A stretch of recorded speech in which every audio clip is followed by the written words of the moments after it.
Hello! Today I'm taking a break from working on Marduk to work on the JNKY power legs. And I'm going to tell you a little bit more about how they're going to work. This monstrosity right here is a ball joint for a shoulder or thigh.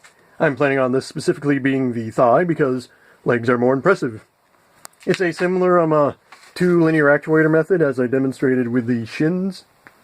But I'm working on something a little different to do the control method because instead of this monstrosity, sliding bits of PVC back and forth, instead, I'm just going to have a simple carriage suspended on bungee, and as it moves around and twists and bumps into the sides, it will press buttons to do stuff. So, for example, if you pull up with your foot, it will bend the thigh forward, and similarly, if you push down, it'll bend it down. You move the carriage forward, it will make the knee bend forward and bend back.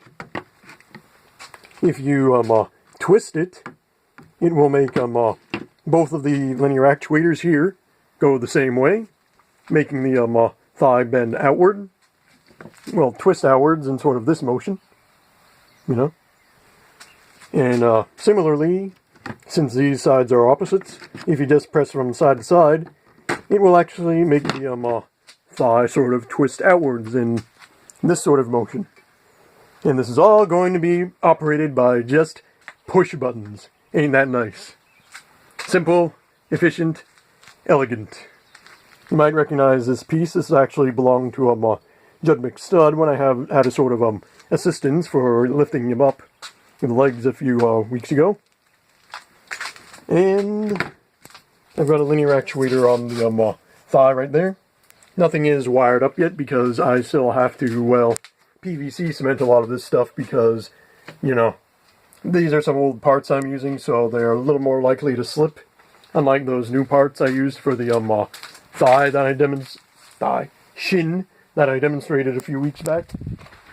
And I'm just not really feeling like putting on my respirator and, getting all stinky and stuff to do that today. But I thought this would be a nice, fun little video showing how to kind of, I guess, start working on your own power arm if you want to, if you can find these linear actuators, because Amazon is all sold out of them. I wonder why. Probably because they're such a good deal at only like $32 a pop. And look at this box I have just full of them. One good thing about the COVID-19, there's lots of money going around if you still got a job. Because, their banks are not, they're like for putting loans in forbearance, and insurances are giving discounts and all that fun stuff. So, save up and, work on a little bit of projects that might stimulate the economy. And what could be more stimulating than power armor? So, I guess that will be all for today. Nothing too exciting, I guess, but, if you do enjoy my content, be sure to like and subscribe. And be sure to make some powered hips today. Bye-bye.